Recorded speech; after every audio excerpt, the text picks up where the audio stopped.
ogniu pytań. Historie, które warto usłyszeć. Zaprasza Oskar Szpotański.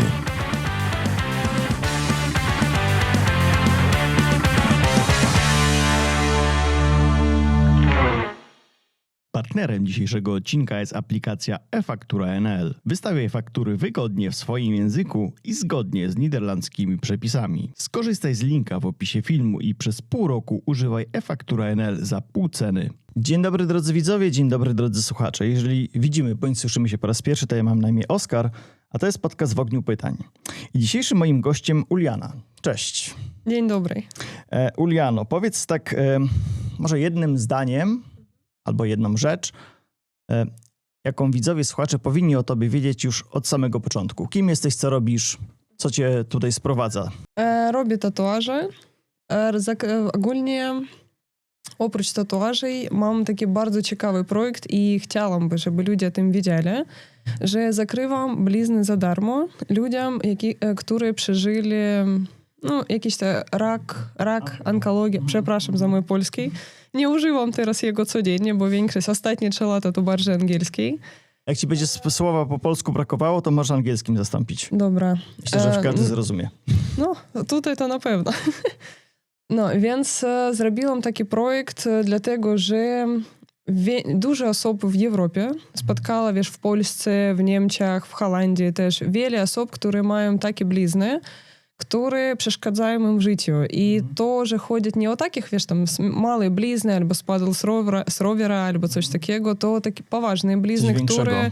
Dokładnie. I to większego nie w sensie, że to tylko i wyłącznie na skórze, większego w sensie, że to dla nich bardzo takie mocne przeżycie, które utrudnia życie ogólnie, że dziewczyny na przykład boją się ubierać sukienki, dziewczyny zakrywają ręki, dziewczyny boją się, ja nie wiem, nie chcą zakładać Instagramy, TikToki, wstydzą się po prostu sami siebie. Czyli to taka jakby dokładnie. Trauma, powiedzmy, nie? Dokładnie. I właśnie tatuaże teraz takie bardzo dobrej jakości. Tatuaże, oni kosztują też drogo. Usunąć te blizny w większości przypadków to też nie jest możliwe. Nawet teraz jest wiele różnych laserów, naprawdę wiele różnych rzeczy, ale to koniecznie też nie usuwa. Więc ja tak zdecydowała, że po prostu chcę w jakikolwiek sposób pomóc tym osobom, bo nie wszystkim stać na przykład, żeby zrobić tam, nie wiem, plecy, rękaw, noga, no bo to jednak i czas, i kosztuje, i ludzie po prostu, zmartwione. Więc ja po prostu zrobiła taki program, gdzie mogą napisać mi opowiedzieć mi swoje historie. Ja oglądam te historie, wybieram, bo piszą tak naprawdę dużo i dużo takich historii, które naprawdę nie będę brać pod uwagę, ale w większości przypadków, ja piszę do ludzi, my już kontaktujemy się i robimy termin, na przykład możemy zrobić to raz w miesiącu, to zależy już od skóry. No. I po prostu, takie ludzie, ja widziała, jak to zmieniaється wszystko, bo na przykład przychodzą dziewczyny z takimi rękawami, do tego, to ostatnio robiła w lipcu, gorące, 30 stopni. Dziewczyna, z długim rękawem w rękawiczkach przychodzi, bo ona wstydzится. I kiedy ona weszła do studio, my zobaczyli ten projekt, ja wszystko pokazuję, mówię, dobra, poczekaj, ja wydrukuję, zobaczymy na ręce. I ona, tylko przy lustrze ściąga tu ten rękaw, rękawiczki, ale ja jej mówię, że dobra, czekaj, muszę wydrukować troszkę więcej. Idę do drukarki, w tym czasie ta dziewczyna z powrotem zakłada. Więc, to widać, na ile to naprawdę... Strasznie tak głęboko w niej to siedzi. Dokładnie, I to nie tylko jakieś tam, takie małe blizny. Miała dziewczynę, która miała roczek i mama po prostu, taki garść gorącej wody z wrzątkiem, ona miała też na rękę oparzenie, naprawdę. I po prostu, dla mnie było takim bardzo większym szczęściem. Happy. Zobaczyć, jak ona w Instagramie zaczęła dodawać zdjęcia, na przykład z plaży, po prostu, z krótkim rękawem. Że się po prostu nie wstydzi pokazać. Dokładnie. I ja po prostu widzę, że jej życie też zmienia się. I i to po prostu, nie wiem, dla mnie to jest najlepsze, co może być. I wiem, że życie tych ludzi też zmienia się, więc why not? Partnerem dzisiejszego odcinka jest Kurek.nl. biuro księgowe dla firm jednoosobowych oraz spółek WOF i BWI na terenie całej Holandii. Dołącz jeszcze dzisiaj do grona zadowolonych klientów Kurek NL. Z kodem OSCAR10 otrzymasz 10% zniżki do końca roku. Powiem ci tak szczerze, że w zasadzie robimy podobne rzeczy, bo ja to robię przez podcast, bo czasami ludzie mówią, że też mają jakiś taki problem, jakąś traumę z przeszłości, przychodzą do mnie, tutaj wiesz, jakby publicznie o tym opowiadają i to jest dla nich forma terapii. No właśnie, to prawda. I przez to, co ty robisz, powiedzmy zakrywanie tych blizn, też tym ludziom jakby pomagasz zrzucić te problemy z przeszłości, nie? Tak. W większości, wiesz, ja nie dodaję na przykład za dużo zdjęć na Instagrama, na Facebooka przez to, że chcą postawić, wiesz, taką kropkę i zapomnieć o tym, żeby po prostu ludzi nie kojarzyłось. Tak, bo na przykład mieszkam w Tilburgu, no dobra, zrobię ten tatuaż, dodam, że zakryli bliznę, dodam zdjęcie tej blizny i tatuaża. I na przykład ktoś zobaczy i będzie później, ja widział twój tatuaż na Instagramie, zakrywali blizny. Więc, wiesz, ci ludzie po prostu, oni są bardzo wrażliwi i nie chcą, żeby to było dodane. Więc przed tym, jak my będziemy robić taki tatuaż, oczywiście ja pokazuję portfolio, opowiadam wszystkie szczegóły, ile robimy, jak robimy, wiesz, tam rozmiar, wiesz, dla mnie nie ma znaczenia, więc jeśli na przykład... zbyt osobiste sprawy, nie? Żeby Tak, wiesz, ja nie chcę tego, wiesz, robić tak publicznie, no bo, wiesz, większość na przykład warunki takie są, że dobra, ja ciebie zrobię za darmo, ale ja wykorzystam te zdjęcia dla Instagrama, bo to największej do promocji. Tak, wiesz, ale ja właśnie tego robić nie chcę, więc już pracujemy indywidualnie. Jasne, rozumiem. Dobrze, przejdźmy może trochę krok wstecz. Skąd w ogóle pochodzisz, jakie miałeś dzieciństwo, później jak trafiłaś do Polski i później jak trafiłaś do Holandii? Tak, oczywiście w skrócie, nie musisz jakoś tam bardzo w szczegóły wchodzić. Pochodzę z Rosji. W trakcie, jak przeprowadzka była do Polski, ja mieszkała w Moskwie, przy tym w Petersburgu, przy tym w Woronieży też, bo u mnie tak rodzice, ojciec z Petersburgu, matka z Woronieża, więc wiesz, częściowo tam, więc nie mogę dokładnie powiedzieć jedno miasto. Przeprowadziłaś do Polski tylko, wiesz, przez przypadek, bo pracowała w aptece 5 lat, później pracowała w farmaceutycznej kompanii Gedeon Richter. I w trakcie tego do mnie przyszedł kolega i powiedział, że Uliana, ty pięknie malujesz, ja chcę zrobić tatuaż, proszę, zrób mi projekt, namaluj mi projekt. Ja taka, tatuaż, a co to jest? Dla mnie to stało w ogóle ciekawe, wiesz, no bo cały czas u mnie były studie, praca, coś tam, tatuaż, a co to jest? Zaczęła oglądać, zaciekawiło mnie to. Ja zaczęła po prostu, wiesz, oglądać dużo, czytać na temat tego, wiesz, nie miała czasu przez to, że pracowała w aptece, w szpitalach, w kompanii.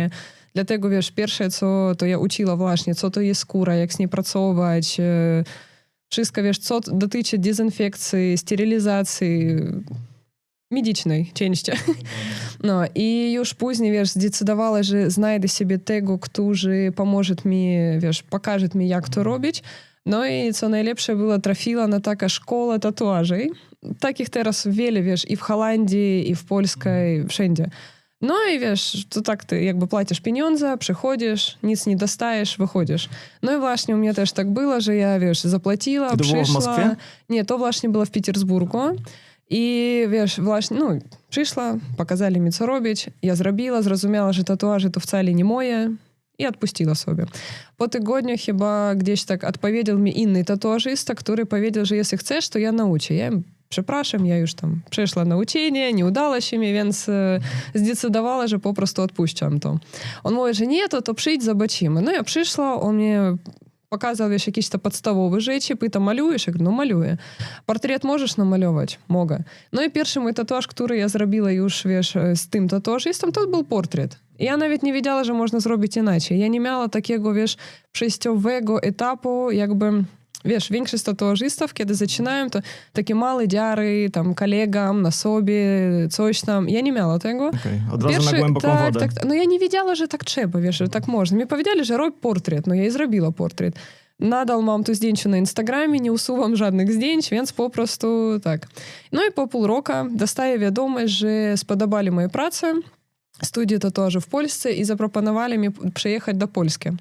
Моє перше питання було до ojca, тата, де то є Польська. Навіть не wiedziała tym. Слыхала, że to Unia Europejska, że coś tam, ale wiesz, takich szczegółów nawet nie wiedziała. Pamiętam, jak mi ojciec, tam ruskich nie lubią. Ja говорю, no to jadę. Zobaczę. Sprawdzę. No sprawdzę. No, ale powiem ci, że naprawdę ten kraj mi na tyle spodobał, że po prostu chciała tam przeprowadzić, bo mi spodobało, wiesz, takie domki, architektura, ludzie, natura, krajobrazy, wiesz, to naprawdę kraj przepiękny. No i właśnie, wiesz, przyjechała na tydzień i została na 4 lata. No i po prostu, wiesz, tam pracowała w Polsce i naprawdę fajnie było. A widziałaś jakieś podobieństwa pomiędzy Rosją a Polską po przyjeździe? Podobieństwa chyba nie. Wiesz, w Polsce jedyne, co mi było ciężko, wiesz, przełączyć, na przykład, że w Rosji ty masz troszeczkę taki serwis bardziej. No na przykład w nocy o jakiejkolwiek godzinie przez aplikację ty możesz zamówić taksówkę. Jedzenie, na przykład mamy takie akcje, że jeśli 5 minut później, to jesz za darmo. Więc po prostu z jedzeniem tak samo było. W Polsce, pamiętam, zamówiła, 40 minut czekała nic, 60 nic, już wiesz, ja już poszła spać, dzieciaku spać układać, nagle kurier przyszedł. I dla mnie to było takie, wiesz, troszeczkę z lekarzem też było, że ja nawet idę do lekarza, a mi mówią, że no, trzeba poczekać. No i tam takie terminy, że tak, na parę miesięcy. No właśnie, wiesz, i właśnie w tym kierunku było troszkę ciężko, no bo taki serwis troszeczkę gorszy. Ale z drugiej strony, wiesz, można na to też zobaczyć z innego punktu widzenia, bo na przykład w Europie masz taki bardziej średni poziom wypłat i nie ma tak, że ktoś zarabia tam 800 złotych, no na przykład kurierzy. Oni i tak, wiesz, zarobią tą minimalną krajową. A w Rosji jednak, wiesz, u nas, kiedy też migranty przyjeżdżają, albo studenty też pracują, na przykład kuriery, albo jakieś to, wiesz, tam dostawy, coś, no tam wypłaty oni naprawdę w razy mniej. Teraz nie wiem, bo ja tam nie była już wiele lat, ale jednak to jest. No i może właśnie dlatego. Ale wiesz, no to... Czyli w Rosji takie większe jakby różnice są zauważalne. No różnica, ona wiesz, może nie większa. No widzisz, mi na przykład ciężko powiedzieć, że w Rosji coś źle. Bo ja na przykład mieszkała normalnie. Wykształcenie dostała normalnie. Poszła uczyć się na studia. Skończyła medyczne studia za darmo, więc to był taki jakby budżet. I wiesz, no to wszystko możliwe. Ja dobrze pracowała w aptece, dostawała dobre wypłaty, więc nie mogę powiedzieć, wiesz, że ja nakładnie nic nie spotkała, moi koledzy tak samo. Czasami słyszę, że ktoś tam nie zarobił, że tam nie ma pieniędzy, że dlatego do Europy, ale moim zdaniem to kwestia tylko i wyłącznie może nie jakieś państwa... mniejsze miejscowości, nie? Wiesz, mniejszej miejscowości też nie mogę powiedzieć, bo na przykład mój brat mieszka w miejscowości, może taki sam rozmiar, może wiesz, jak Zgorzelec? No i taka miejscowość. I on właśnie też dobrze zarabia, wiesz, nie narzeka i wszystko dobrze. Więc jeśli masz 2 ręce, 2 nogi, wiesz, i głowę, to zawsze poradzisz. Więc nie mogę nic powiedzieć. Teraz tym bardziej, bo nie było już. I powiedz mi, jak twoja droga już wyglądała po przyjeździe do Polski? W Polsce... Od razu zaczęłaś od tatuaży? No tak, ja ogólnie, wiesz, w Rosji robiła tatuaże tylko 6 miesięcy i dostała zaproszenie właśnie do Polski. Co ciekawe było właśnie w dzień moich urodzin. Ja pamiętam to, że 24 sierpnia dostała zaproszenie. No to do Zgorzelca to całą Polskę musiałaś przyjechać. No tak, najpierw ja przyjechała, mieszkała w Gorzu Wielkopolskiej i pracowała tam w studii Sky Tattoo, jak większość tatuażystów też. No i powiem ci, że później też tam przeprowadzałaś do innych miejscowości. W Polsce była prawie w całości, we wszystkich miastach. I naprawdę piękny kraj. Wiele lat pracowała właśnie w tej studii tatuażu. Później chyba 4 lata temu otworzyła swoją studię tatuażu. I później już po swojej studii tatuażu do Holandii. No, w Polsce właśnie wszystko dobrze było, wiesz, ogólnie pracowała, zawsze miała klientów wszystkie wspaniałe, wiesz, fajne. Nie miała jakichś takich, wiesz, sytuacji, które mogłabym by powiedzieć, że coś źle. Bardzo miłe i przyjemne ludzie. I jedyne, co mnie zaciekawiło, i to naprawdę było ciekawe, kiedy mówiła, no, robimy tatuaż, rozmawiamy z klientami i mówi, że chce przeprowadzać do Holandii. Każdy klient mi, wiesz, co powiedział? uważaj na Polaków za granicą. Mnie to, wiesz, bardzo zdziwiło. Ja tak, no przecież dlaczego? Jest taki mit, naprawdę. Tyle lat mieszkаю w Polsce. Spotkałem. Wszystko pięknie, dobrze, wiesz. I właśnie na to wpadła, że każdy klient w ciągu 6 miesięcy, вот ja ile mówiła, że planuję przeprowadzkę. Uważaj na Polaka. Dlatego nagrywam ten podcast, żeby obalić ten mit.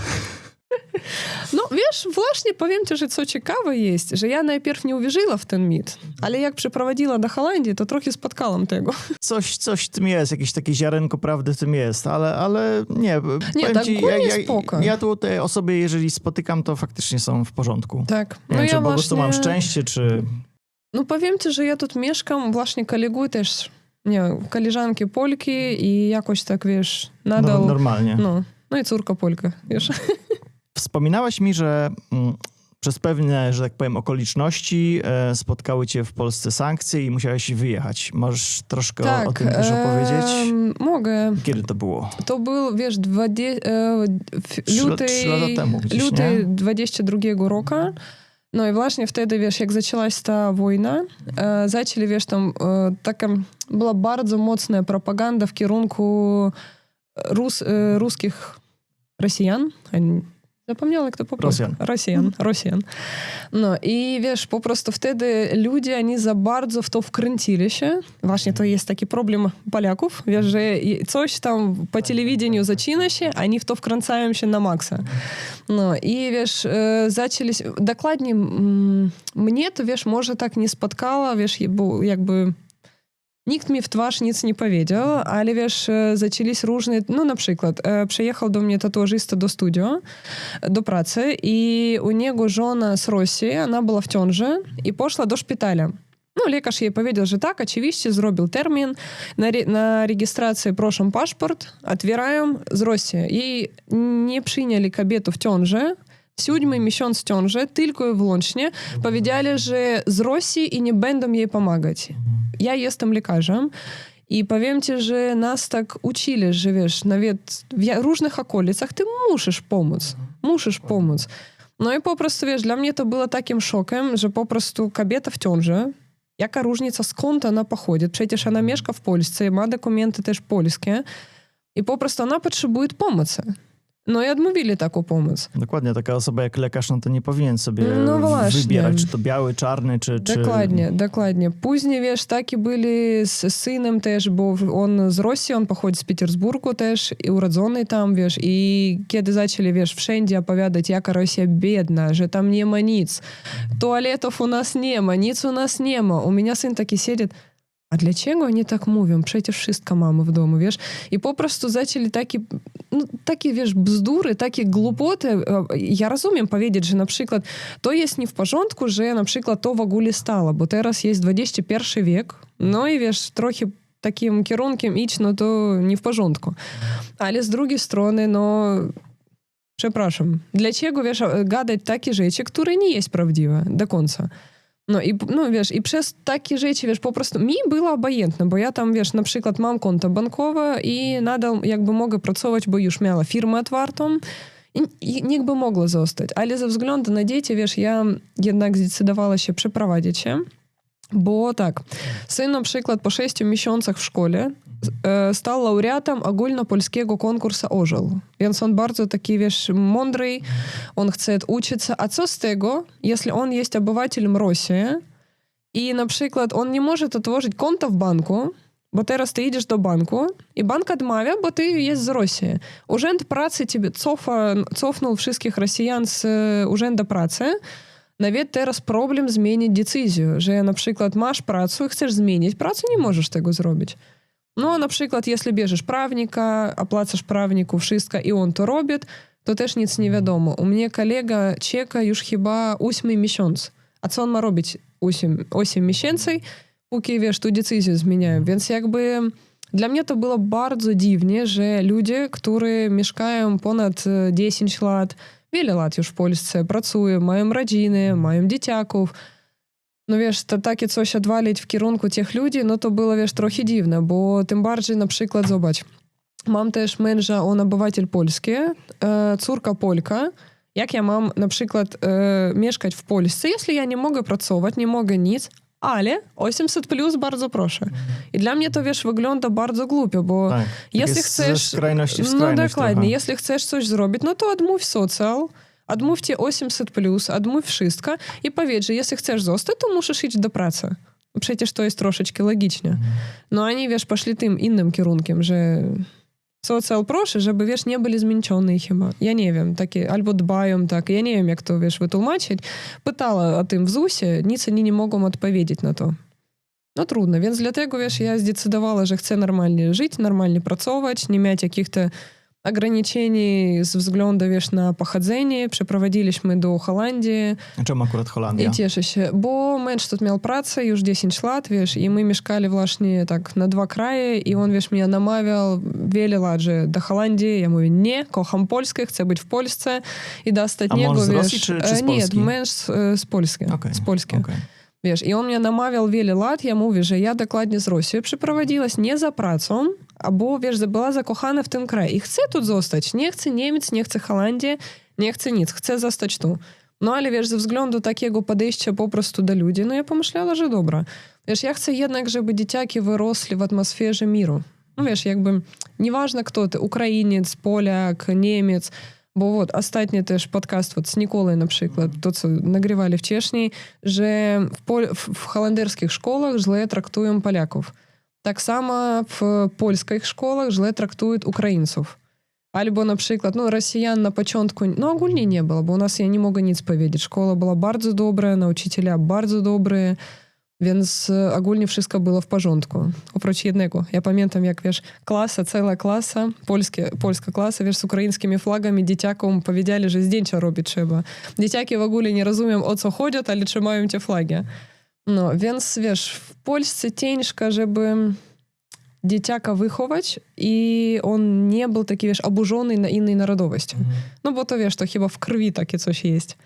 Bo na przykład teraz, wiesz, wtedy było to na Rosjan, teraz bardziej na Ukraińców już, bo zmęczone. Tak, już się zmieniło trochę. Tak. No dokładnie, ale wiesz, to właśnie mi nie bardzo pasuje, wiesz, że dzisiaj na Rosjan, jutro na Ukraińców, tam na Niemców, wiesz, i po prostu ja... Wszystko jest tak kierowane względami politycznymi, moim zdaniem. No dokładnie, wiesz, no bo na przykład z Ukraińcami to też dla mnie taki temat. Ja na przykład kocham Rosję i nie ukrywam tego nigdy, ale wiesz, w tym samej chwili mam bardzo wiele kolegów z Ukrainy, którym, wiesz, otwarcie mówię, że swoje państwo ja kocham. Wiesz, i na przykład oni kochają też Ukrainę i jak powiedzieć, i my normalnie, wiesz, rozmawiamy na różne tematy, ja mogę powiedzieć coś swoje, a nie swoje, ale my nie robimy takie, wiesz, kłótni, konfliktu, a właśnie tam to troszeczkę to jest, wiesz, i ja nie chcę, żeby dzieciaki byli nastawione przeciwko jakiegokolwiek państwa. Bo tam właśnie niestety, wiesz, w tym kierunku po prostu jakby kierują ludzi. Na przykład z Ukraińcami teraz wiem, że rzeźba wolyńska. I wiesz, co ciekawe, wiem to wydarzenie, wszystko wiem, jak to było i na przykład jakby ja rozumiem Polaków. Jak najbardziej, wiesz, no bo to jednak historia, to wszystko.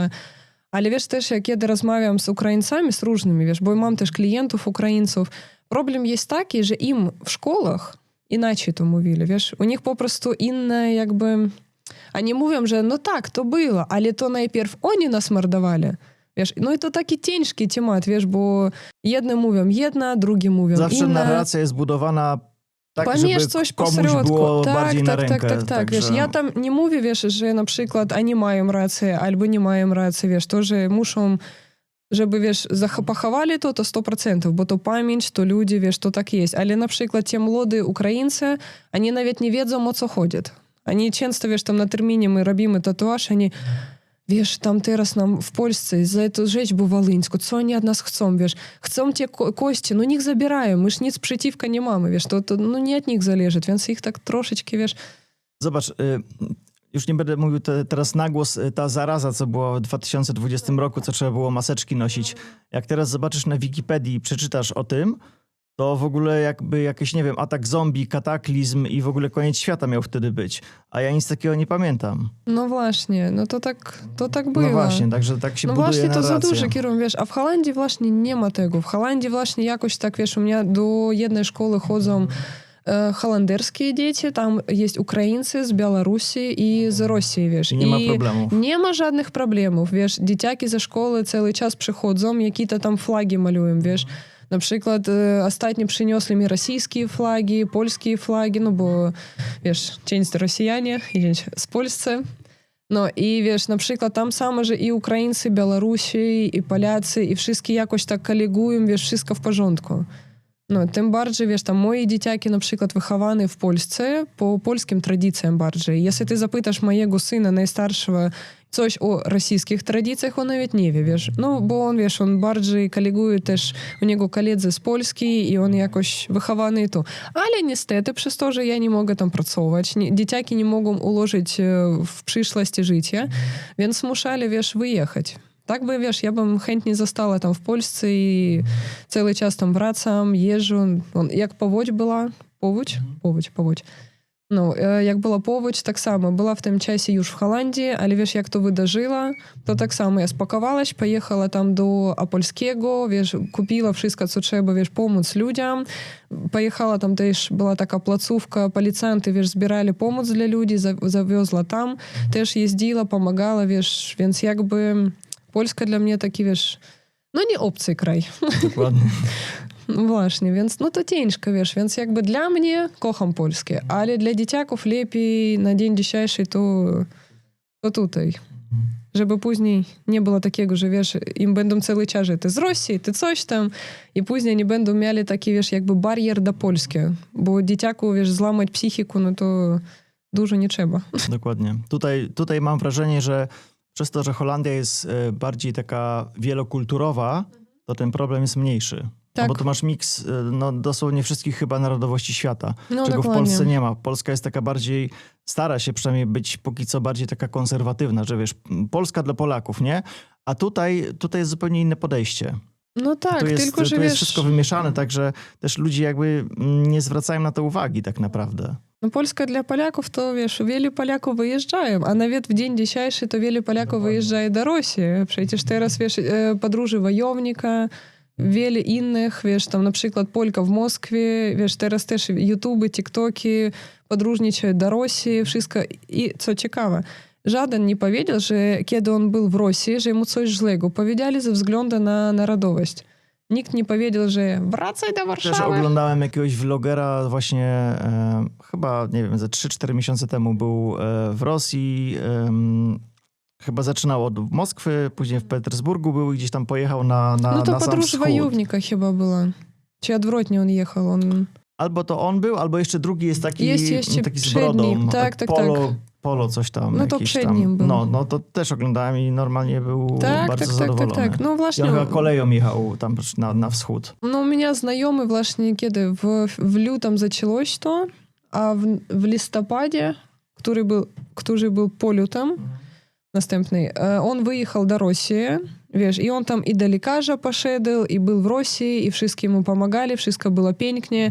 Jeszcze dzwonił do mojego męża, że słuchaj, тут люди siedzą w metro, książki czytają, wiesz, i taki był jakby, wiesz, W szoku. no tak, a dla mnie to było trochę tak dziwnie, wiesz, on do niego dzwoni, wiesz, тут ludzie w restauracji siedzą, rozmawiają i tak, żeby nie przeszkadzać innym. No wiesz, takie jakby zwykłe życie, ale wiesz, no to dla mnie tak było, no nie wiem, miło to słuchać. Przepraszam. No ale fajnie. Więc naprawdę w Rosji nie ma takiego, że mówią, że Polacy to jest zły naród, że coś tam, nic. Вот tylko, że kiedyś tam mój ojciec tak pożartował sobie, ale wiesz, teraz oni też przyjeżdżali, moi rodzice, do Polski i wszystko jest dobrze. Więc Dokładnie. w Rosji Polaków naprawdę... Wiesz, są ludzie, którym zawsze będzie to przeszkadzało i którzy nawet mimo czego po prostu swojego zdania nie zmienią. No tak. Ale wiesz, najgorsze jedyne, że na przykład kiedyś, вот to, co wszystko ja słyszała, wiesz, te różne o polityce, to wszystko, to właśnie Polacy w wieku, wiesz, może do 95-6 rocznika. A te młodsze, wiesz, oni nawet historii nie wiedzą. Ja na przykład coś zapytam u nich, wiesz, oni nie wiedzą. Ja говорю, jak to jest? Ja wiem, ty nie wiesz. Ja говорю, dlaczego ty nie wiesz? Wiesz, ja nawet pamiętam, była tak, jeden raz tak fajnie było, że pytam, говорю, no, kto u was prezydentem stał? Nie wiedzieli. I to, wiesz, po prostu, no to młody. No i to takie, wiesz, nierównowaga. To prawda. Powiedz mi, co było po przyjeździe do Holandii? Jak tutaj w ogóle twoje początki wyglądały i czy potrafiłaś się w ogóle tutaj jakby odnaleźć po przyjeździe? Co było dla ciebie najtrudniejsze w Holandii?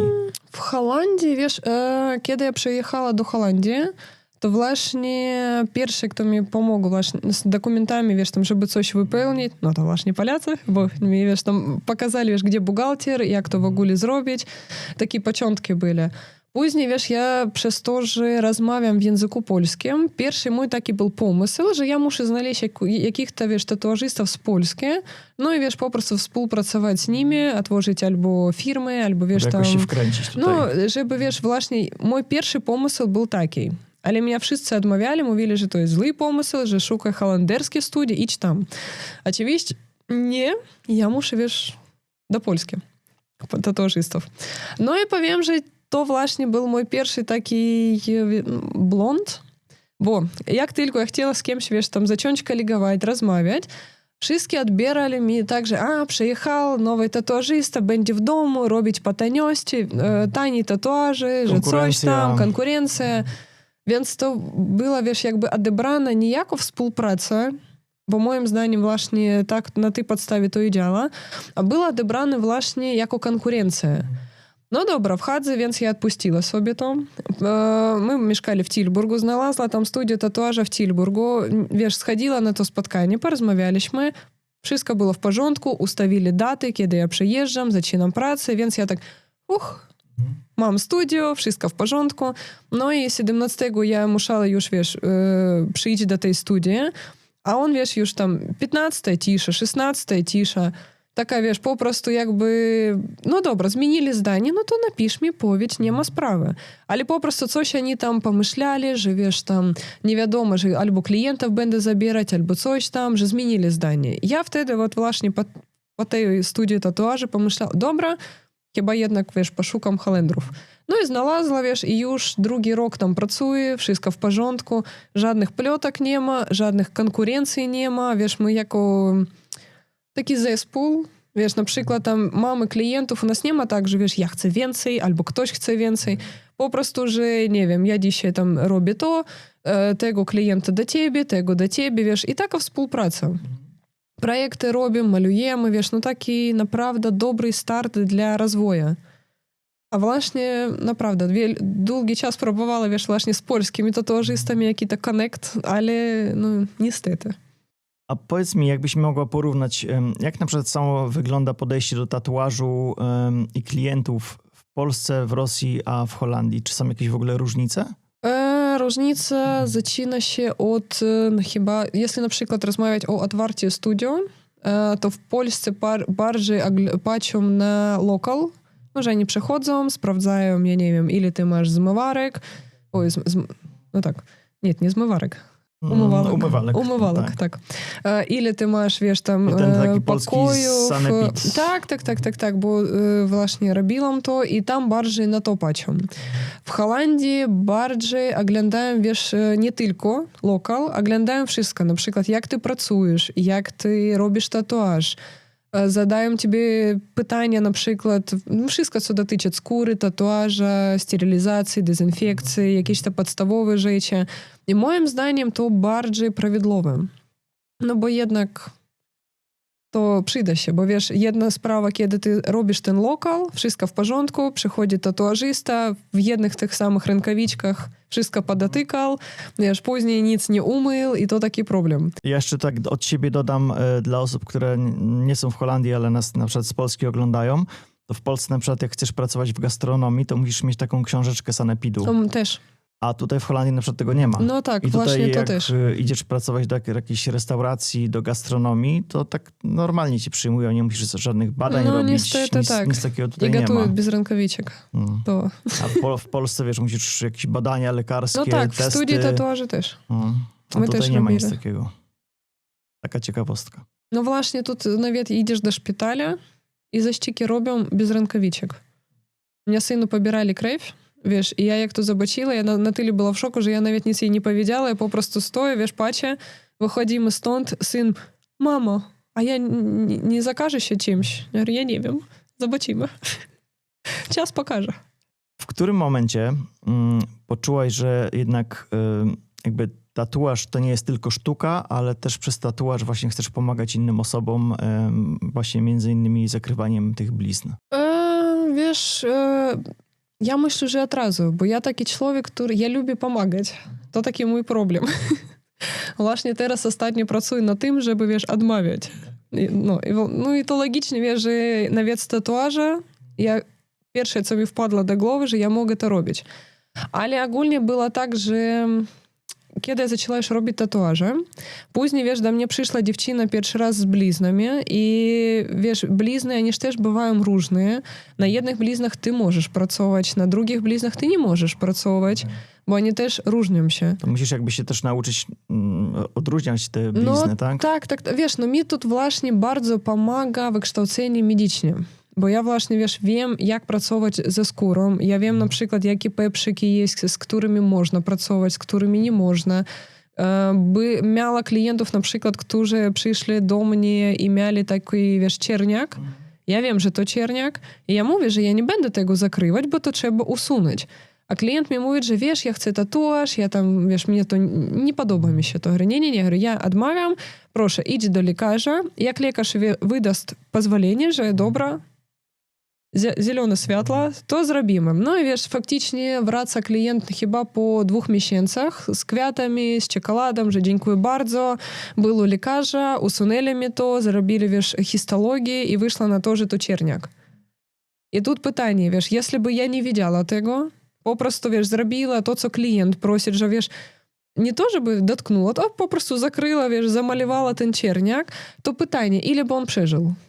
Bo czerniak niestety na tej podstawie i działa, że on zmienia się i nie wolno jego dotykać, nie wolno po prostu nic z nim robić. Trzeba jego jak najszybciej usunąć, no i później jakieś to badania robić. Była twoja wina, że podjęłaś się tego... Dokładnie, wiesz, mi naprawdę pomaga wiedza medyczna, bo ja przed tym, jak zacząć robić tatuaże, ja właśnie czytała, wiesz, wszystkie naukowe publikacje na temat tatuaży i rak skóry, wiesz, wszystko przeczytała, co tylko chyba jest teraz.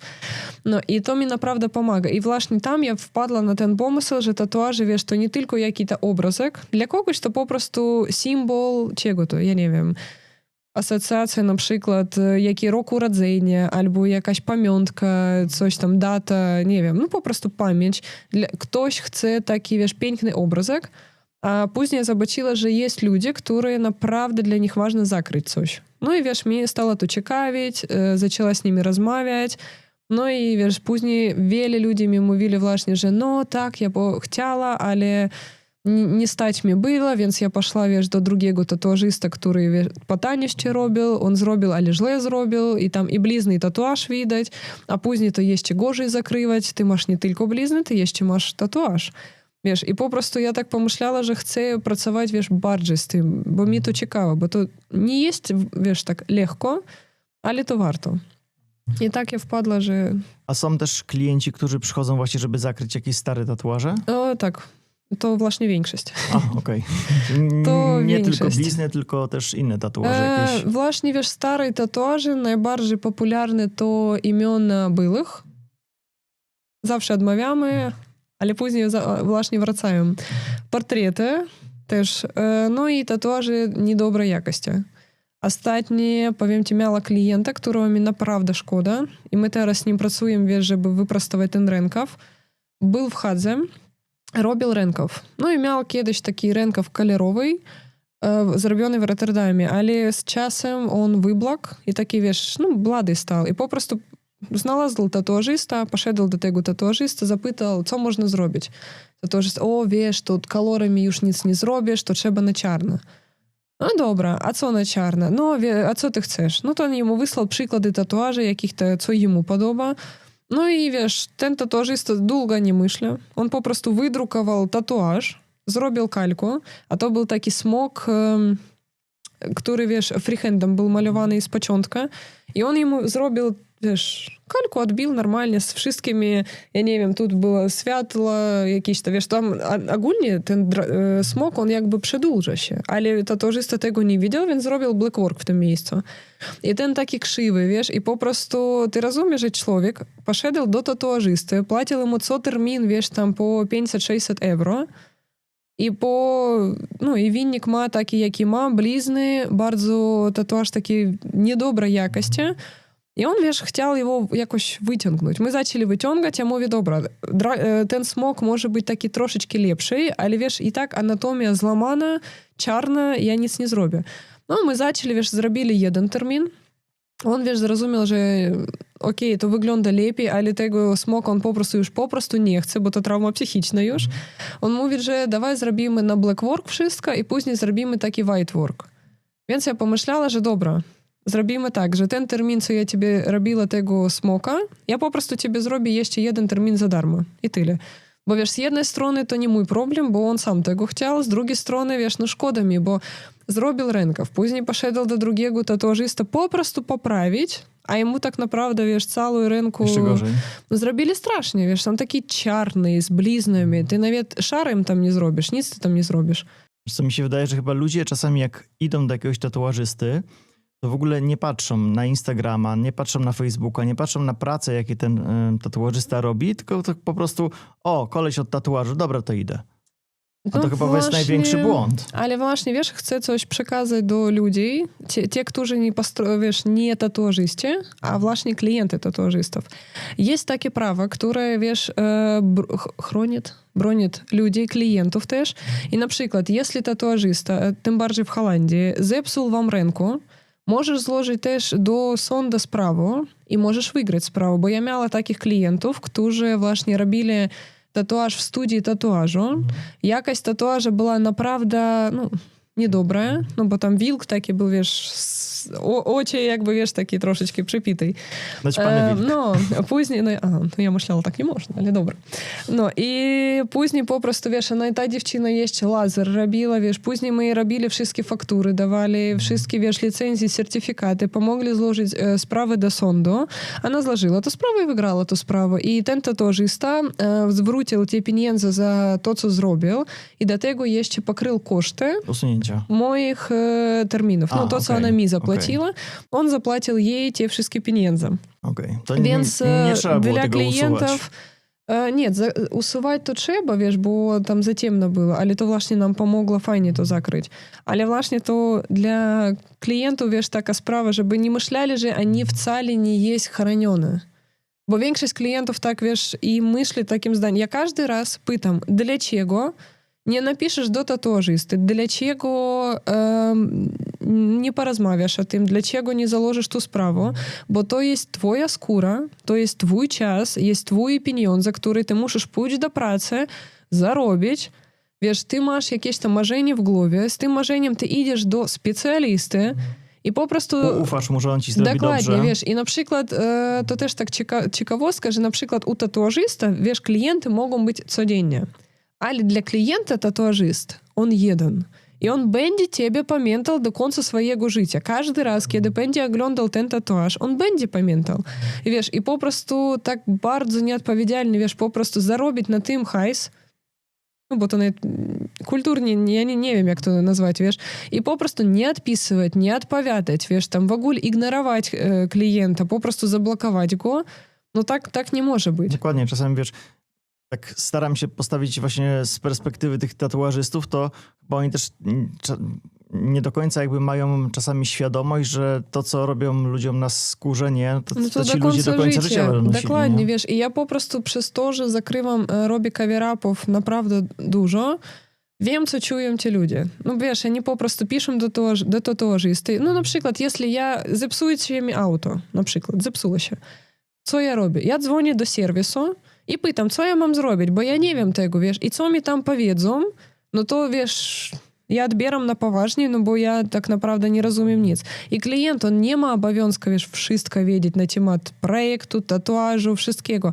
To tatuażysta ma zapewnić mu jakby projekt, bezpieczeństwo, wiesz, wszystko. Zaufanie, nie? Dokładnie, wiesz, i po prostu naprawdę ludzie płacą za to wiele pieniędzy I to nawet nie o pieniądze chodzi, bo wiesz, czasami buty więcej kosztują. Ale chodzi o tym, że twoje poczucie, wiesz, wartości, twoje poczucie wygląda, dla kogo to jest bardzo ważne, jak ty wyglądasz. I na przykład zobacz, taki na przykład dziewczyna, fajna, piękna, wszystko jest dobrze, idzie do tatuażysta i on jej robi taki babol na ręce, że po prostu ta dziewczyna psychicznie załamana. No i to niestety, wiesz, moim zdaniem to nie w porządku i ludzie muszą wiedzieć o tym, że oni też mają prawo. Nie tylko tatuażysta, wiesz, klienci też. Powiedz mi, bo mówiłaś o tych wyblakniętych takich tuszach i tak dalej. Od czego to zależy, że one tak szybko, niektóre tatuaże robią się takie, wiesz, szare i tak dalej, nie? No ja na przykład ten był robiony w 2018 roku. No jeszcze jest okej, ale czasami widzisz takie tatuaże, które są już takie aż lekko takie zielone, trochę coś jak ten stół tutaj. Aż takie ten czarny już taki ledwo jest. Aha, to zależy, wiesz, od jakości, czy... Nie, no to wszystko, wiesz, pierwsze, to jakie farby ty kupujesz, bo farby jest też różne i na przykład jedne oddają takim bardziej grafitowym, jedne troszeczkę z niebieskim, wiesz, ja na przykład lubię bardzo Pantera, to tak... Nic nie dali. No i ona właśnie jak goi się, to ona taki, wiesz, grafitowy kolor piękny. I ja naprawdę uwielbiam. Ale na przykład, wiesz, większość tatuażystów też, którzy, no powiem tak, początkujący, oni kupują tańsze jakieś. Nie zdają sobie sprawy, wiesz, dla nich to jakby początek, oni, wiesz, tam robią za darmo kolegom albo sobie, albo coś tam, wiesz, oni mogą zamówić temu, AliExpressy i to też jakość, wiesz, nie wiadomo, co tam jest, jakie metale, wiesz, po prostu, nie wiem, coś tam było dodane, wiesz, i po prostu taki kolor. Ale jeszcze, co bardzo ważne, zależy też od koloru skóry. Kolor skóry, wiesz, to wiele daje, bo na przykład czym ty masz ciemniejszą skórę, tym ten kolor troszeczkę uchodzi, wiesz, też taki niebiesko-zielony, jakiś to inny. Na przykład ty masz bardzo jasną skórę, no jak ja na przykład. Ja też tam mam tatuaże czarne i oni naprawdę faktycznie czarne. A jest ludzie, którzy, wiesz, mają taki ciemny kolor i u nich może ujść. A jeszcze dziewczyny, które bardzo kochają solarium, no to też. To też daje swoje. Więc to od tego zależy. A czy o tatuaże, które już powiedzmy tam zrobiliśmy, nie wiem, 2 lata, 5 lat temu, 10 lat temu, trzeba jakoś dbać o nie? No dbać, wiesz, trzeba w sensie, że na przykład jest SPF 50 na słońce i wiesz, na przykład proponują kremy. Ja kremy nie proponuję, bo to ja sama ich nie używam. Mam, ale nie używam, jak większość ludzi, wiesz, bo na przykład jeden raz wejdziesz do wody, no dobra, posmarujesz. Drugi raz wejdziesz, wiesz, na 5. raz ty już zapomnisz, no nie będziesz ty, wiesz, po prostu tak maniakalnie siedzieć, wiesz, i smarować ten tatuaż. Więc ja bym proponowała po prostu kupić taki spray SPF 50, bardzo szybko, tak, łatwo. Chyba najłatwiejsze, nie? Tak, wiesz, spray wiele różnych teraz i po prostu tak w tym kierunku dbać. Tatuaż, jeśli zrobiony w dobrej jakości, no to on, wiesz, on tam za bardzo z nim nic nie dzieje. On może troszeczkę wyblaknąć, ale no nie ma takiej różnicy. Jeśli tatuażysta początkujący i on na przykład boi się używać czarnych, ciemnych kolorów, no bo czarny, którym my pracujemy, to taka jakby palitra, czarny, dark, medium, light, no i na przykład oni boją się darka i czarnego. Więc oni pracują bardziej tam na poziomie medium, light i na przykład dzisiaj tatuaż będzie wyglądał spoko, ale właśnie za kilka lat on wyblaka, znika i jego nie ma. No więc to też od tego zależy. No i SPF 50 w sprayu. Tego nie wiedziałem. Jeszcze takie pytanko, czy... No bo mówiłaś, że trzeba jednak znać się na tych bliznach, ale chodzi mi o takie kwestie techniczne, czy na przykład robienie normalnego tatuażu, a zakrywanie blizny to jest dużo trudniejsze? No wiesz, mi ciężko powiedzieć, bo dla mnie to wszystko jakby teraz to no tak, ja nie to już odczuwam. Twoja codzienność. Tak, ale chyba tak, wiesz, bo skóra jednak ona inna i bardzo łatwo traumatyzację zrobić, wiesz, bo czasami bywa tak, że skóra może być tam, gdzie blizny albo poparzenie. A ta skóra po bliznach jest, nie wiem, cieńsza na przykład? Zależy od czego. Na przykład skóra, która oparzona, tak, ona cienka i naprawdę trzeba, wiesz, my jak dziewczyny zakrywali to ramienie właśnie po oparzeniu, Ми робили, wiesz, такими малими термінами, чекали, як то вигоїще, забачили, як то вигаїлося, і ще раз później tam po 6 tygodniach wrócili, troszeczkę dorobili, co Czyli takie trzeba. krótsze sesje, ale więcej. Dokładnie. To lepiej niż na przykład zrobić jeden raz. Wiesz, dziewczyna dostanie zapalenia, gorączki, coś tam, wiesz, skóra też nie wiadomo, jak będzie, jaka reakcja. Więc po prostu lepiej, wiesz, w tym kierunku. Jest blizny, wiesz, też bardzo popularne, z czym ja spotkam się, self-harm. Tak. Cięcie tak zwane. Tak. I wiesz, naprawdę bardzo wiele młodych ludzi. I to straszy. Bo wiesz, z jednej strony ty ich tak za bardzo nie widzisz, a z drugiej strony ich naprawdę dużo. I wiesz, i oni też chcą zakrywać. I wiesz, my zakrywali ostatnio takie blizny, ale te blizny właśnie to trzeba uważać, bo nie wiem, jak to po polsku. Jest takie blizny jakby keloid. Na przykład masz blizny, które taka, wiesz, jakby równe ze skórą, a jest takie blizny narośnięte. Wystające takie. No właśnie. I na te wystające trzeba uważać. Bo na przykład przy traumatyzacji takich blizn może być, że ta blizna jeszcze powiększy się.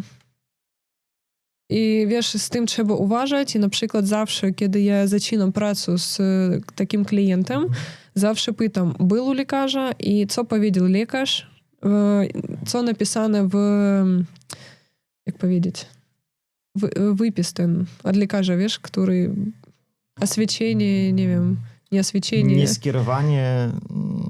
No, to co jakoś lekarz, ma to nazwę, no. Zapomniała ja. No i właśnie pytam, co lekarz powiedział i dokładnie, wiesz, ten diagnoz z tej skórą, bo to też, wiesz, zależy. Czasami, wiesz, proponuję coś zrobić, jakieś te kremy, no, żeby, wiesz, naszykować tą skórę, bo bywa na przykład bardzo sucha skóra i, wiesz, trzeba, żeby chociaż przez kilka tygodni używać kremy odpowiednie. No na ten temat, wiesz, ja pracowała kiedy w Moskwie, ja pracowała też w szpitalu i ja bardzo wiele rozmawiała na ten temat z dermatologiem. Wiesz, ona wiele zna się na tatuażach, bo też sama dużo ma. I ja u niej na przykład pytała, wiesz, za blizny, za peprzyki, za różne tam takie rzadkie, wiesz, kiedy na przykład takie krasne plamy na skórze, psoriaz, wszystko, co dotyczy skóry, wszystko, co ja, wiesz, z czym ja mogę spotkać się na co dzień, wiesz, ja to wszystko po prostu chodziła do lekarzy, pytała ich zdanie, co oni myślą, sama czytała, oni mi proponowali coś też, jakieś te informacje poczytać, więc stąd ta wiedza. Czy pamiętasz jakąś taką największą metamorfozę jednego z twoich klientów? Coś takiego najbardziej wzruszającego, że ktoś przyszedł do ciebie z jakimś, wiesz, wielkim problemem, z jakąś blizną i to, jak mu pomogłaś na przykład? No z bliznami, wiesz, ja nie mogę powiedzieć, bo oni... Te blizny, z którymi ja pracuję, wiesz, oni u każdego takie coś, mocne przeżycie jakieś było. I ogólnie to każdy raz taka metamorfoza, wiesz, że po prostu ściągają te rękawiczki, przestają chodzić, wiesz, przestają wstydzić się siebie. I to już jest taka, wiesz, bardzo wielka metamorfoza dla mnie. Bo wiesz, ludzie, kiedy oni nie odzywają się ni do kogo, wiesz, po prostu boją się pokazać. Oni no na przykład, вот my rozmawiamy, wiesz, tam, ty na mnie patrzysz, wiesz, ja nie myślę, że ty coś tam myślisz, a jeśli myślisz, to myśl sobie. No, ale takie ludzie, oni bardzo wrażliwe. Oni na przykład, wiesz, oni opowiadają, że, no, ona idzie do sklepu, otwarte ręce ma i ona mówi, że no, ja widzę, jak ludzie patrzą, nie wiem, co oni myślą, wiesz, zawsze coś pytają, a jeśli nie pytają, to tak patrzą, oni nawet wrażliwe od tego wzroku. Wiesz, i dlatego dla mnie to każdy raz metamorfoza. Mam z innym przykładem taką metamorfozę.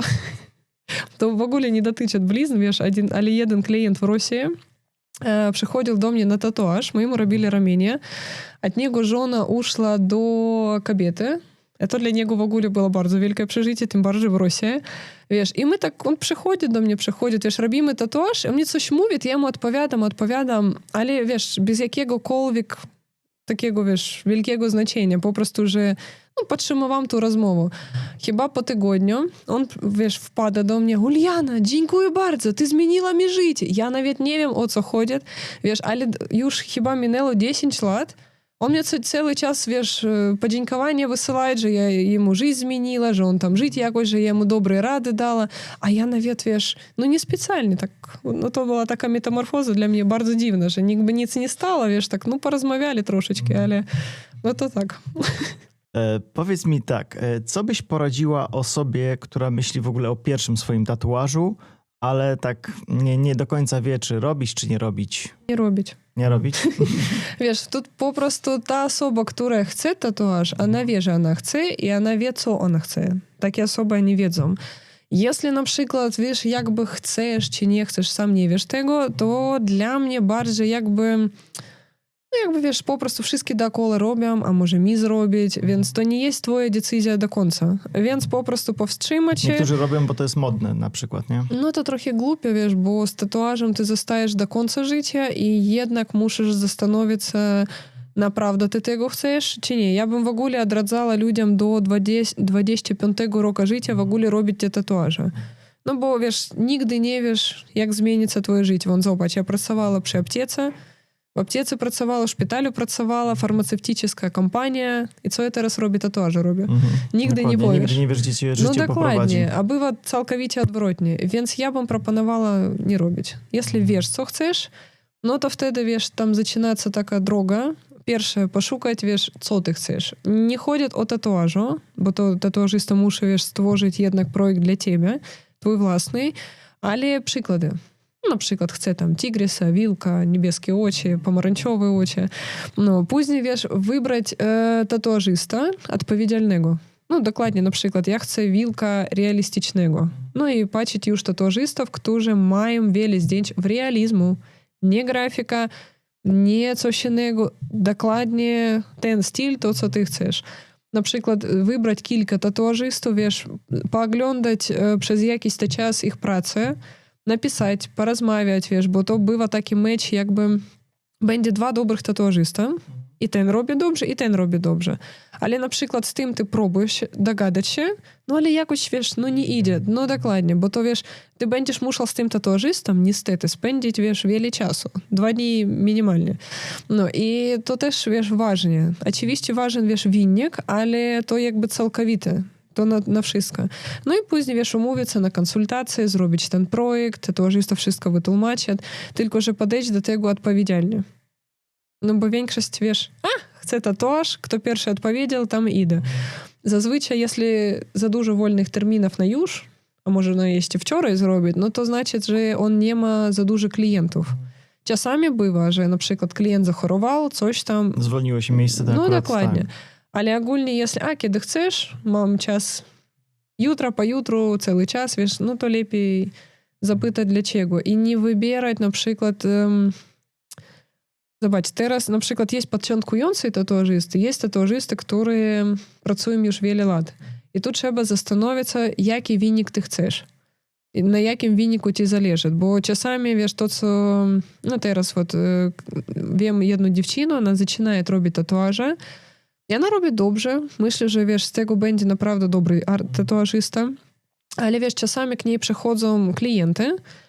Ja tak słucham. I normalnie, wiesz, jeśli by ja była na jej miejscu, ja by już powiedziała do widzenia. No bo wiedzą, że dziewczyna dopiero, wiesz, zaczyna robić tatuaże, przychodzą z takimi przykładami, wiesz, i z takim przykładem to ty do mnie musisz przyjść, wiesz, jeśli ty chcesz zapłacić i ja już będę niosła odpowiedzialność za to, jak to wyjdzie, wiesz. Ona pisze, uczy się, potrzebuje modeli, tam, wiesz, 50 euro za jakieś tam materiały i tyle. Więc musisz zrozumieć, że nie wiadomo, jak to będzie. Oni przychodzą, wiesz, i ja chcę to, ja chcę to, ja chcę tak, ja chcę z nieczuleniem, ja chcę w tym miejscu, a możemy zrobić tam jeszcze coś. I ona cały czas w stresie, ona cały czas, wiesz, wystraszona. Ja nie wiem, jeśli tak będzie dalej, to ona chyba po prostu powie, że ja nie będę tego robić. A ja mówię, że no to musisz tu linię, że tu ty uczysz się i to jakby, wiesz, ty robisz za darmo, ale to dla ciebie, to w pierwszej kolejności dla ciebie, dla twojego jakby portfolio. No i to, wiesz, tak troszkę... Ludzie muszą rozumieć, co oni chcą, wiesz, lepiej poczekać. Chyba taka najlepsza rada, żeby jak już jakby chcemy iść do kogoś na tatuaż, to trzeba pamiętać, że każdy tatuażysta ma po prostu swój inny styl i też trzeba popatrzeć przede wszystkim na jego pracę, czy nam pasują. To dokładnie, wiesz, i bardzo ważny ten moment konsultacji, wiesz, jeśli tatuażysta mówi ci, że no to wybierz sobie coś na internecie i zrobimy dokładnie to, wiesz, on w ogóle nie szykuje żadny projekt dla ciebie, po prostu, no na przykład, wiesz, przyniósł zdjęcie tatuażu, dajesz mi, ja po prostu, wiesz, drukuję, robię z tego kalku, robimy i do widzenia. Lepiej, wiesz, zrezygnować z tego, bo na przykład jeśli robić tatuaż z tatuażu, to będziesz miał taką mocną deformację i na przykład masz obrazek, zdjęciu, robisz tatuaż i już masz jakieś to troszeczkę, wiesz, takie, no po swojemu troszeczkę robisz. Później ktoś bierze jeszcze, robi, wiesz, kopię z twojego tatuaża i to kopia z kopii, wiesz, i to, no, wynik, wiesz, jaki. No, więc jeśli tak tatuażysta do tego podchodzi, no to lepiej od razu zrezygnować i poszukać tego, który, wiesz, znajdzie 5 minut, godzinę, dzień na to, żeby, wiesz, poświęcić na ten projekt. Bo to ważne. Dobrze. Tak już zbliżając się powolutku do końca, może jakaś rada dla takich właśnie początkujących tatuażystów? Na co powinni zwracać uwagę, a czego powinni unikać na przykład w swojej pracy? To ciężko teraz. Już początkujący tatuażysty, teraz ich naprawdę bardzo dużo i Bo na to nich... Właśnie tak jak wspominałeś o tym Tak. temu, o AliExpress, to można sobie nawet i maszynkę no stamtąd tak. zamówić, No właśnie, tusz i... Tak, ale wiesz, chodzi mi nie o to. Chodzi mi o tym, że na przykład jeśli zobaczysz, wiesz, tatuażystów, którzy pracują już wiele lat, robią dobre prace, oczywiście u nich terminy kosztują drogo. Wychodzę z tego, większość młodych ludzi takie, chcę być tatuażystą, nic nie trzeba robić, tylko że malujesz, wiesz, tam zarabiasz i wszystko w porządku. No i nie kupują sobie tam coś, zaczynają coś robić i nie zawsze to, wiesz, idzie. No bo jednak to czas poświęcony na to naprawdę trzeba, wiesz, wiele czasu i chęci. Chęci to, wiesz, to po prostu 100% od tego, jaki wynik będzie. No, a jest jeszcze druga strona tego wszystkiego. Jest ludzie, którzy jeszcze nic nie wiedzą, ale chcą, a jest na przykład szkoły, które wiedzą wszystko, jak zarobić na tych pierwszych pieniądze. Oni na przykład proponują, że kurs, nie wiem, tam 10 000 złotych, tam, nie wiem, 3000 euro, mniejsze z tym, tam każdy robi swoje, że my was nauczymy robić tatuaże. To wygląda tak. Ty przychodzisz, тебе opowiadają na szybko, wiesz, tam o iglach, kartridży, tam jakieś tam, nie wiem, takie podstawowe rzeczy, które tak naprawdę ChatGPT, internet, YouTube, 1000 filmów za darmo. Dalej na przykład robią jakąś tam pracę na skórze. Bardzo dobrze, jeśli dadzą ci spróbować coś zrobić na skórze, to już coś.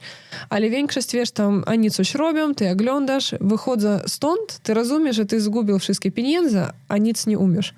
Oczywiście to jakby twoja odpowiedzialność, że ty tam idziesz. Masz taką wiedzę teoretyczną, ale zero praktyki. No tak, ale wiesz, teraz chyba wiele tych tatuażystów, wiesz, będą jakby tak troszeczkę z nienawiścią do tego podejdą, ale to takie zarabianie pieniędzy tyle. Bo moim zdaniem, wiesz, jeśli ty bierzesz za nauczenie, jak wyglądało moje drugie nauczenie? Pierwsze właśnie w ten sam sposób, a drugie, wiesz, my malowali. Mi mówili, że ja muszę coś namalować, pokazać. My to zobaczyli. Później pokazali mi projekty, kompozycje, takie ważne rzeczy. Później on zrobił tatuaż, ja zobaczyła. Później ja robiła tatuaż na sztucznej skórze, następnego dnia na zwykłej skórze. I później od tego czasu ja robiła codziennie jakiś tatuaż. Ale do tego, wiesz, wieczorem na przykład ja ołówkiem malowała na zwykłym papierze. No tak, malowała ten sam, to, co ja będę robiła w tatuaż jutro. Ja to wszystko, wiesz, z wieczora patrzyła, że zacznę od tego, przejdę do tego, jak ja to będę robić. I po prostu, wiesz, to taka praca, co... Krok po kroku cały plan jakby. Dokładnie. A jeśli na przykład ja dzisiaj biorę ten kurs, płacę pieniądze, cuda nie będzie. Bo na przykład jutro na tydzień ja rezygnuję, na 2 tygodnie rezygnuję, po miesiącu sobie przypomnę, tak, ja to widziała, ale ty nie masz tego, to tylko i wyłącznie... Brakuje praktyki. No dokładnie, wiesz, i to trzeba szukać takich albo kursów, albo tatuażystów, które naprawdę coś dają i będzie przy tobie cały czas. No bo takie kursy, wiesz, dla początkujących oni nic nie dadzą. I bardziej nie kurs, tylko bardziej taki indywidualnie coach, może, coach, tak. Tatuażysta, Ja trener, myślę, że który tak. weźmie cię pod swoje skrzydło Może, wiesz, i cię nauczy. No tak, może jest jakieś szkoły, które naprawdę też tak robią. Ja nie wiem, jeszcze nie słuchała takich, wiesz. Wiem tylko tych, którzy, wiesz, no ja słyszę od ludzi, którzy uczą się, rozumiem, na jakiej to podstawie dzieje, wiesz, i tak można naprawdę wiele pieniędzy zarobić, ale to dla mnie takie wykorzystywanie. I powiem ci statystykę. Na przykład grupa 10 człowiek. Z tej grupy może jeden będzie robić tatuaże, bo wiesz, tam on nie zatrzymał się w tej kropce, wiesz, a on zaczął naprawdę coś jeszcze szukać dodatkowo, coś robić jeszcze, no bo dokładnie te certyfikaty, które proponują kursy, że jak po skończeniu kursu dostaniesz certyfikat, możesz jego wziąć i od razu dać do śmietnika. Żadna studia tatuaża, wiesz, nie weźmie ten certyfikat, bo pierwsze, co zapytają, portfolio. Dla klientów tak samo. Oni będą chcieli twoje portfolio, oni nie będą chcieli, wiesz, ten certyfikat. Ważniejsze jest to, co umiesz, a nie jaki masz certyfikat. No dokładnie, więc to naprawdę poświęcony czas i nic więcej. Te informacje wszystkie, wiesz, jakie kartridże, jakie igły, w ogóle, co trzeba kupować, jaka firma lepiej. Tysiące filmów na YouTubie. W języku polskim, rosyjskim, angielskim, na jakim chcesz języku Dokładnie, znajdziesz. Wystarczy poszukać, nie? No dokładnie, wiesz, to wszystko jest. Nawet techniki teraz na YouTubie, wiesz, tyle tych filmików, jak cienie robić, jak linie robić. I to chyba będzie, wiesz, też warto wszystko oglądnąć. Można nawet spróbować samemu, wiesz, na tej skórze sztucznej. Później, wiesz, kiedy ty coś zrozumiesz, no pójdź tak powoli, wiesz, znaleźć kogoś, kto skieruje. Bo zawsze tak jest, że ty łapiesz tylko 5%.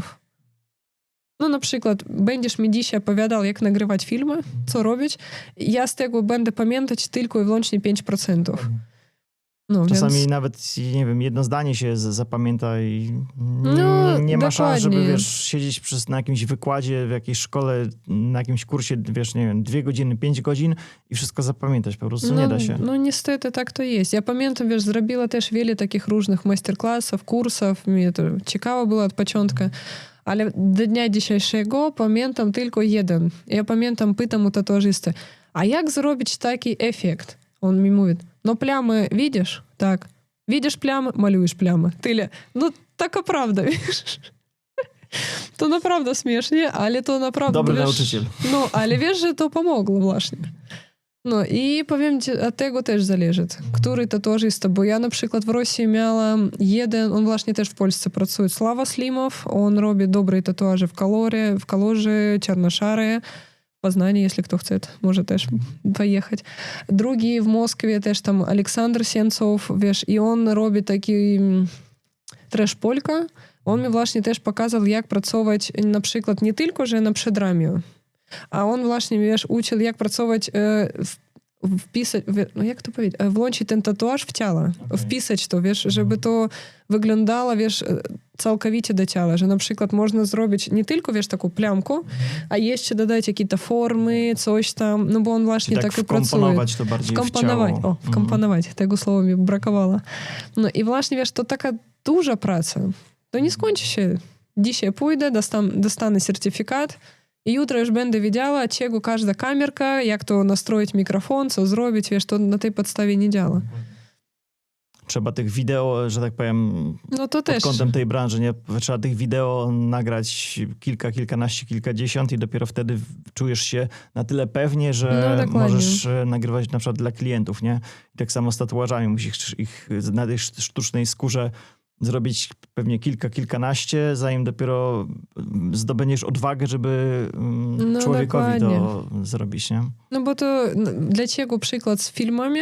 Bo ja myślę, że ty rozumiesz, na jakie to pasuje, bo ty na przykład myślisz, zrobić taki kadr, próbujesz nagrać to, a no wiesz, wygląda troszeczkę nie tak, jak w głowie. No i to samo z tatuażami, że musisz, wiesz, wiele praktykować, pooglądać, może jeździć na konwencje, wiesz, tam z kimś pogadać, coś zobaczyć, wiesz, i to naprawdę. A takie ludzie, którzy po prostu zarabiają pieniądze na początkujących tatuażystach, którzy, wiesz, dopiero zrozumieli, że chce być tatuażystą, no to trochę, w moim zdaniu, nie w porządku. Jeśli, wiesz, chcesz uczyć, no to ucz odpowiedzialnie, wiesz, a tak od po prostu... początku do końca, a nie dawaj tam jakieś tylko No ja mam wiele wiedzy. takich przykładów, bo mam wiele tatuażystów, którzy mi opowiadali, wiesz, jak oni zaczynali swoją drogę do tatuaża i, wiesz, po prostu to pieniądze do śmietnika. Lepiej na te pieniądze kupić dobrą maszynkę, dobre farby, ja nie wiem, jakieś to dobre materiały i znaleźć kogoś, wiesz, хочesz, nie wiem, na początek pójść do studii tatuaży, po prostu pooglądać. I co najlepsze, jeśli chcesz, żeby tatuażysta ci pomógł, no nawet po prostu pooglądać, coś zobaczyć, lepiej iść do tatuażystów, które mają poziom wyższy średniego. Bo te tatuażysty najbardziej takie, wiesz, friendly. nie wiem jak to, чем татуажист ниже poziomem, ja nie wiem dlaczego tak jest, tym on bardziej taki agresywny.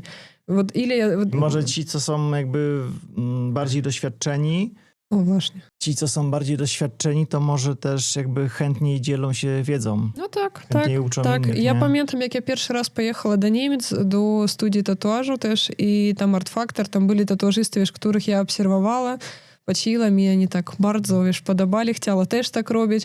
Przyjeżdżam, ja nawet pierwszy czas nie zrozumiała w ogóle, wiesz, że mnie tam też zawalali, później pracuję, wiesz, i mi tak troszeczkę było, ja nie, ну і не встид, але, wiesz, jakby pracuję, ja zadowolony, ale, wiesz, ty nie oglądaj, co ja robię, bo mi będzie, wiesz, tak... I ja do końca nie rozumiała, wiesz, i ja później tam jeden tatuażysta, wiesz, tak стоит, patrzeć, a ja już, wiesz, cała, ja думаю, Boże, co ja tam narobiła, chyba coś źle zrobiła, teraz będzie gadał coś.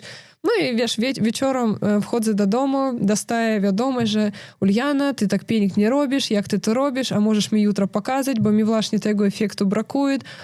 Ja nie mogła w to uwierzyć, wiesz, bo naprawdę tatuażysty, które pracują w całym świecie, naprawdę dobre tatuażysty. I oni, wiesz, takiego poziomu, wiesz, na który ja tam chcę, tam też trafić. I ja myślała, że, wiesz, oni będą właśnie takie, no, z wysokości patrzeć, że coś takiego. A oni właśnie nie, oni odwrotnie, oni тебе za darmo pokażą, co zrobić, jak zrobić, na przykład, wiesz, ja tam chciała nauczyć się robić dot work, normalnie podchodzisz, pytasz, zobacz, to mój sekret, ja robię tak. Na przykład tam inny tatuażysta robi, wiesz, dodaje brązową farbę do grejwoszej, tak samo, wiesz, on, ja robię tak, takie proporcje, to zrobisz, wiesz, naprawdę otwarty, fajny, wszystko w porządku. A jak pracowała właśnie w jednej studii tatuażu, nie będę imion mówić, wiesz, ale tam każdy raz, jak wchodzisz do studii tatuażu, to była taka atmosfera, że po prostu ty czujesz siebie jakimś wrogiem. Że, wiesz, ty podchodzisz coś zobaczyć, a oni tak rękę, wiesz, żeby, nie daj Boże, nie zobaczyli, wiesz, i no, nikt nie lubi, Tak, wiesz... by się wstydzili tego, co robią. No nie to, żeby wstydzili, wiesz, moim zdaniem to wyglądało tak, że ja to tak robię, ja, wiesz, najlepsza, ty nie masz prawa tu oglądać. Ja nie wiem, wiesz, ale mnie to zawsze tak dziwiło, wiesz, dlaczego, wiesz. I właśnie, kiedy ja pojechała później do Niemiec po tej studii, dla mnie było szokiem, że ludzie mogą rozmawiać, otwarcie powiedzieć тебе wszystko, coś doradzić, jeśli pytasz. Nie pytasz, to, wiesz, nic nie doradzą. No więc naprawdę, jeśli chcesz pomocy, to szukać trzeba tam, u góry. Dobrze, na sam koniec, już ostatnie pytanko. Jakie masz plany na przyszłość? Nie wiem, czy może kiedyś marzysz o własnym studiu? O, nie. Właśnie ja zamknęłam własne studio. Już nie chcesz więcej? Wiesz, studio można, wiem jak to prowadzić, ale studio to zabiera dużo twoich sił, dużo uwagi. Ja chcę malować, bo ja, wiesz, nie robię tylko tatuaży. Ja lubię, wiesz, malować obrazy akwarelem. Ja tam, nie wiem, czytam książki. Chcę więcej czasu poświęcać dla siebie. A studia tatuaży, wiesz, to zabiera wiele czasu, wiele uwagi i tatuażysty to będą jak twoje dzieci. Będą, wiesz, tysiące pytań, cały czas coś i ty po prostu taki, wiesz, ty musisz być wszędzie. I to, wiesz, naprawdę jakby tak stopuje stop dla ciebie, wiesz, ty nie możesz być wszędzie. Nie możesz wszędzie. się rozwijać jako tatuażysta, tylko bardziej skupiasz się na prowadzeniu biznesu. No wtedy. dokładnie, wiesz, ja na przykład miała studię w Polsce i teraz ja to studię po prostu przekazała kolegi, mówi zabieraj i rób co chcesz, ja już nie chcę. Bo wiesz, każdy raz coś tam trzeba jechać, to w Polsce. W Polsce, jeśli, wiesz, jeszcze kierownika nie ma na miejscu, to wiesz, jak to wygląda. To cały czas jakiś tam bałagan, coś jest. W domu na przykład ja muszę bardziej chcę, wiesz, tam z dzieciakami, mam, wiesz, тут pracę, klienty, projekty, nie mogę, wiesz, tam też. I to tak ciężko, to trzeba być cały czas na miejscu, cały czas pilnować. Nie, ja teraz chcę, wiesz, bardziej właśnie do siebie, wiesz, rozwijać się, robić ten projekt z bliznami, wiesz, żeby więcej osób o tym dowiedzieli się, bo, wiesz, dla mnie to takie wyzwanie, ja lubię z tym robić. Akwareli maluję też dużo. Teraz zaczęli mi, wiesz, pisać ludzie, że chcą moje obrazy zamówić, coś tam, więc dla mnie to takie dziwnie było, że zawsze malowała dla siebie, a тут ktoś chce moje obrazy, no думаю, dobra, namaluję. No, ale właśnie w tym kierunku. No i wiesz, ja myślała nad tematem kursu też tatuażu, ale właśnie nie mogę siebie przełamać, właśnie ze względu na te, wiesz, kursy tatuaży, które ja wiem, i ja nie chcę pójść tą drogą. Wiesz, ja bym chciała, wiesz, takie nauczenie robić, ale może dla jednej, dwóch, trzech osób maksymalnie i długoterminowo. Nie tak, że wiesz, jeden dzień dzisiaj Taki, jak to się ładnie nazywa, mentoring. No, możliwe tak, wiesz, żeby naprawdę doprowadzić do jakiego to wyniku, bo ja na przykład w Polsce miała jeden raz, kiedy dziewczyna prosiła mi, wiesz, żeby ja nauczyła ją robić. I ona, wiesz, pół roku chyba prosiła, no mówię, dobra, jeśli, wiesz, tak chce, no to chyba naprawdę chce. Ale, wiesz, ja tylko jej opowiedziała o kartridżach, o jakichś rzeczach, wiesz, i pokazali jej, jak zrobić linię. No, to oczywiście za darmo. Ja powiedziała, dobra, to przyjdź. Она одразу, wiesz, wyobraziła, że jest tatuażysta. Poszła gdzieś tam do barbershopu, zaczęła robić te tatuaże. Później ludzie do mnie przychodzą na zakrycie tych tatuaży, wiesz, że to krzywo, że coś tam. I mówią, że no, ona mówiła właśnie, że uczyła się u ciebie. I to dla mnie takie było, wiesz, że nauczyła się, ale nie douczyła się, ale wiesz, więc dlatego, wiesz, mam dobry kurs, wiesz, który włącza w siebie, wiesz, taki program i medyczny, i praca z bliznami, i pieprzyki, czerniaki, wiesz, psoriazy, to wszystko opisane oprócz, wiesz, techniki. Technika też, ale ogólnie, wiesz, takiej pełny, bo bez jednego nie można zrobić drugiego. Mnie teraz zapraszają, jedna studia tatuażu w Holandii, żeby ja обучила ich tatuażystów. No думаю, dobra, co chcecie? Oni właśnie blizny. Wysyłają mi portfolio kilka tatuażystów i ja pytam, a kto będzie zakrywał te blizny?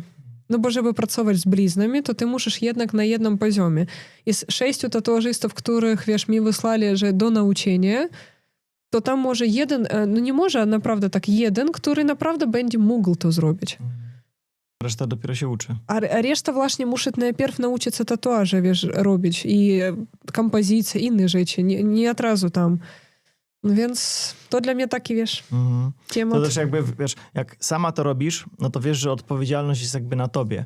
A jak uczysz inne osoby, to tak naprawdę jeszcze za nie musisz jakby brać odpowiedzialność, żeby je dobrze nauczyć. Nie? No właśnie, wiesz, dla mnie było najpierw bardzo ciekawe nauczyć, bardzo ciekawe, wiesz, o tym opowiedzieć, bo to, wiesz, cieszy mnie, że ludzie teraz idą za wiedzą, że oni chcą wiedzieć. Kiedyś to, wiesz, zrobię, a teraz ludzie już chcą wiedzieć i to mnie cieszy. Ale z drugiej strony, wiesz, ja najpierw zgodziła się, później, wiesz, u nich tam coś przyłożyli termin, a teraz, wiesz, chcą nowy termin, a ja już, wiesz, pomyślała, że jednak nie, bo to będzie odpowiedzialność na mnie, że ja im tak zrobię taką jakby lekcję, opowiem wszystko, Oni później, że my szkolenie zrobili. Jakie szkolenie? 2 godziny. Dokładnie, to nie jest szkolenie. To nie jest szkolenie, to tylko informacja, więc odpowiedzialność będzie moja. Tak, więc na razie chcę, wiesz, bardziej rozwijać się w kierunku blizn, nie rozwijać się, robić ten projekt dalej. Jako tatuażysta też, bo cały czas maluję, szukam nowe stile, bo wiesz, jeden realizm ja już troszeczkę... No właśnie, jak ze zdjęciami, wiesz, jak to jest. I no z szkoleniem mam ten kurs, ale wiesz, nie wiem, warto czy nie. No bo właśnie nie chcę, wiesz, na takiej robić skali, że po prostu zarabianie pieniędzy, a z drugiej strony nie wiem, będzie, wiesz, ta osoba naprawdę odpowiedzialna, wiesz, robić to wszystko i czytać to wszystko, bo... Już kwestia, czy ta osoba, wiesz, też taką, znajdzie się taka godna zaufania, nie? Że naprawdę będzie się chciała poświęcić ten czas i się nauczyć, nie? Z jednej strony te wszystkie informacje dla mnie to bardzo tak, wiesz, nie mogę sobie jeszcze przełamać, że ta cała informacja jest w dostępie. Bierz, czytaj i rób. Ale ludzie nie chcą tego patrzeć, wiesz, im po prostu daj wszystko na już. Jedno spotkanie już, żeby umieli najlepiej. No dokładnie. I to mnie, wiesz, tak straszy. W tych czasach to teraz chcą jak najszybciej. Niestety. Takie mamy czasy, takie czasy instant, że wiesz, najlepiej od razu już... Takie jak z Reelsami. Tak. Dostaniesz certyfikat i najlepiej już, żebyś wszystko umiała robić. No dokładnie. Także moi drodzy widzowie, jakbyście byli zainteresowani zakryciem blizny, zakryciem tatuażu, poprawieniem czegoś, to informacje do Uliany załączę w opisie tego odcinka. Tobie bardzo dziękuję za przybycie. Też dziękuję. Myślę, że mnóstwo wiedzy i myślę, że też niejednej osobie jeszcze zdążysz pomóc. Może akurat z tego podcastu ktoś będzie oglądał i będzie potrzebował twojej pomocy, więc jak najbardziej. Właśnie, ja chyba za szybko mówiła, więc za to też przepraszam. Nie, ja wszystko zrozumiałem, więc... No to dobrze. Także myślę, że widzowie też nie będą mieli większego problemu. Mam nadzieję. Super, dziękuję ci bardzo za przybycie. Moim gościem była Uliana. Dziękuję.